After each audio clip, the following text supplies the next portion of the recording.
여러분 안녕하십니까. 고종환 TV 부동산 애널리스트 TV를 운영하고 있는 고종환 한국자산관리연구원장입니다. 벌써 이제 1월 말 설 연휴를 앞두고 있습니다. 아마 설 연휴 기간 중에 여러분들이 시간이 되실 때 저희 유튜브를 보시러 많이 오실 것 같아서 긴급히 마련했습니다. 우선 오늘 세 가지인데요. 한국부동산원이 발표가 나왔죠. 그러니까 이제 1월 말이라고 보면 됩니다. 이제 연휴가 시작이 되니까 내용이 세 가지입니다. 전체적으로 보면 이제 비수기에다가 뭐 요즘 다 아시다시피 탄핵 정국이죠. 여기다 실물 경기 침체까지 겹쳐서 여기도 이제 금리가 그렇게 생각보다 내리지 않고 대출 규제는 강화되니까 당연히 구매 심리가 약화되면서 거래 감소 에다가 가격 약세 현상을 보이고 있습니다. 근데 우리가 이제 귀에 못이 따갑도록 들었죠. 초양극화가 나타나고 있습니다. 그러니까 강남 상구조, 역시 강남이죠. 이곳들은 가격이 그렇게 떨어지고 있지는 않습니다. 보합 내지는 강보합으로 나타나고 있는데요. 아무래도 강남 상구 같은 경우에는 재건축 규제 완화에서 재건축 가격이 떨어지지 않고 또 우리가 핵심 입지라고 했죠. 코로케이션, 누구는 우량 입지라고 하는데 여기에 이제 하이엔드 주택이라고 말하죠. 럭셔리한 그런 고급 주택 가격들은 매물이 안 나오는 가운데 오히려 가격이 오르고 있습니다. 왜 그럴까요? 대표적인 게 원베일리입니다. 우리 원베일리 요즘 이제 아크로 리버파크를 능가하는 원베일리가 얼마 전에 34평이 60억에 거래된 거는 다 아시잖아요. 우리도 소개를 했었는데요. 평당으로 보면 1억 8천인데 이번에 신고가가 나왔습니다. 전용 133제곱미터 이게 28층이었는데요. 지난달 26일에 106억 원에 거래가 된 것으로 나옵니다. 52평이죠. D타입인데 건축 기준으로 따져봤더니 연면적 했더니 약 2억 원이 넘습니다. 한마디로 이제 아파트로서 순수 아파트로서는 2억 원을 넘는 게 처음 등장한 것이다. 이렇게 볼 수 있고 그러나 우리는 이게 뭐 결코 놀랄 일은 아니죠. 한마디로 그 초부자들이 선호하는 강남 그리고 한강변이 보이고 여기에 우리들이 이제 다 커뮤니티 시설이죠. 이런 것들이 다 완벽하게 갖추어져 있고 또 이 아파트에 들어가면 이제 소위 부자들을 만날 수 있고 또 이런 아파트는 앞으로도 나오기 어렵다. 물론 이제 반포 주공 1단지나 압구정이 재건축이 되면 이제 이 부분과는 대치할 만한 아파트가 나올 수 있겠지만 지금은 어렵다.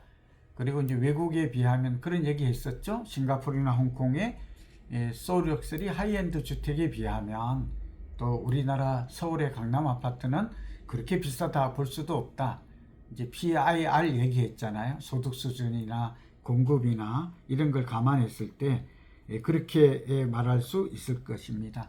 뭐 언론에서는 똘똘한 한채 이렇게 말하는데 뭐 그런 해석으로만 가지고는 좀 부족한 것 같고 이제 초부자들이 선호하는 아파트는 매물도 없고 또 대체 불가능하다 둘도 없고 그런 곳에 돈이 있다면 쏠리는 이게 이제 신분의 상징이 되는 거고 또 이분들끼리 끼리끼리 모여서 자기네들 정보 교류도 하고 또 사업도 구상하는 새로운 인맥이 하이 클래스죠. 그런 면들이 다 복합적으로 작용한 걸로 보입니다.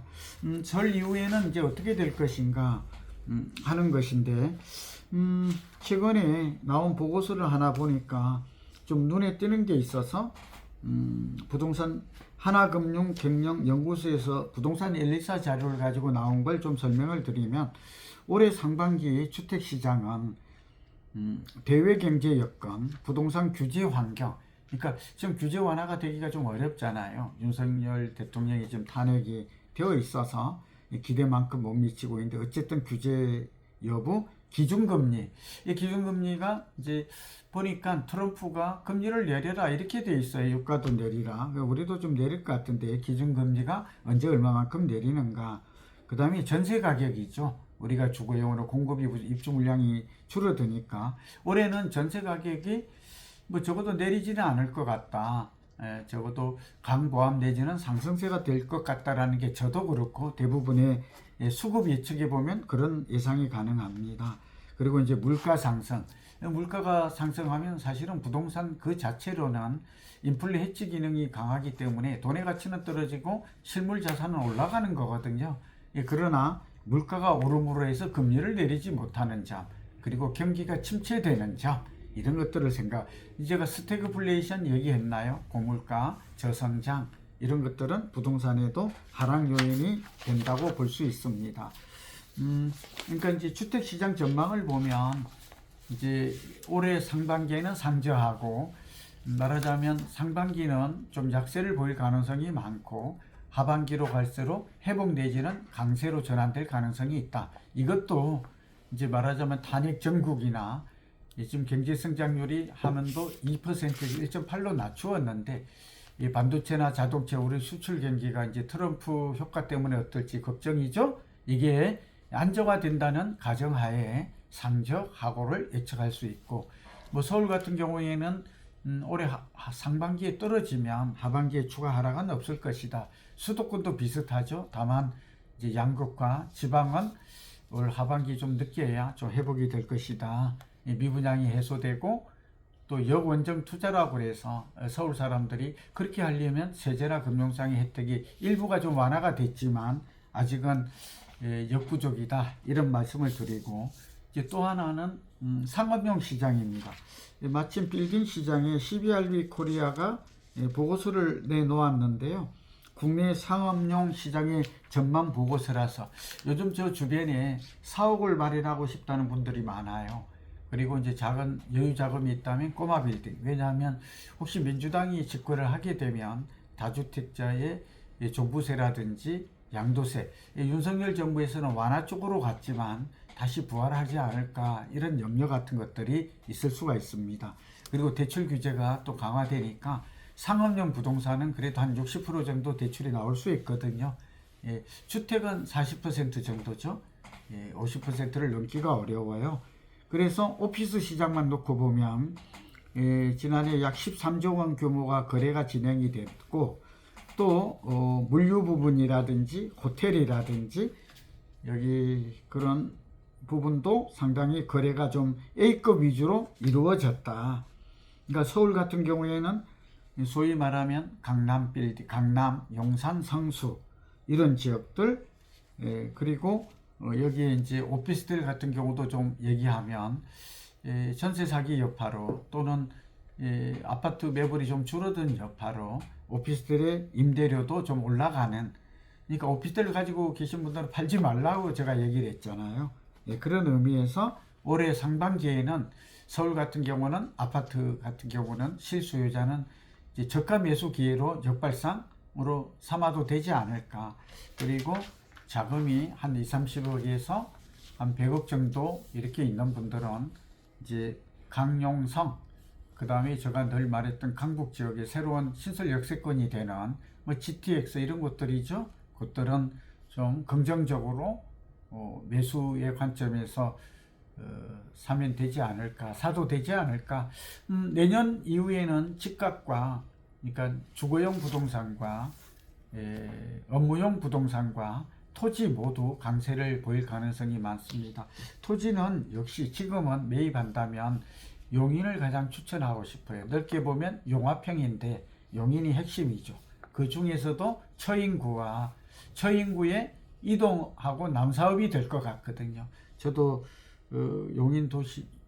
용인시의 그 도시계획위원을 맡고 있는데, 용인은 중장기로 가장 변화 성장이 많을, 그러니까 천지가 뭐 개백한다, 그런 말이 어울릴 정도로 미국의 실리콘밸리를 생각하면 뭐 땅값과 집값과 부동산 가격이 한 10년 정도 상승할 가능성. 제2경부고속도로도 이제 개통이 됐다고 그래요. 서울과의.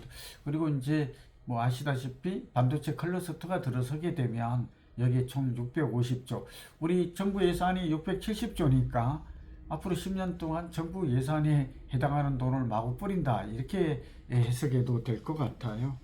그래서 나라 전체는 안 좋더라도 아까 우리가 아파트 얘기했죠? 또 빌딩도 얘기했죠? 특정 지역은 이제 양극화 현상으로 인해서 그러면 강남이 오르면 다른 지역도 다 따라올까? 그렇지 않다는 게 초양극화입니다. 이거는 좀 더 벌어질 것 같고 바람직하지는 않지만 그리고 강남과 인접한 지역들은 영향이 뭐 없다고 볼 수는 없어요. 제한적이지만 그런 것들이 하반기 이후에는 좀 더 가시화되고 부동산 시장도 올 하반기 이후에는 좀 안정될 것이고 주거용, 상업용, 업무용 빌딩 포함해서 토지 이런 시장은 올 하반기 빠르면 전국이 안정된다면 금리가 내린다면 조건이 붙죠. 그 다음에 우리 경기 침체에 대한 우려가 좀 해소가 된다면 내년 이후에는 전세와 매물이 좀 올라갈 것이다. 이번 연휴 기간 중에 그 다음에 이제 분양은 꼭 받는 게 좋죠. 이런 것들을 다 여러분이 참고하셔서 2025년 재테크 전략, 자산관리 전략을 세운다면 내 집 마련 포함해서 여러분 실패하지 않고 성공할 것이라고 봅니다. 여러분 건강하시고 새해 복 많이 받으시고 연휴 끝난 뒤에 다시 뵙겠습니다. 감사합니다.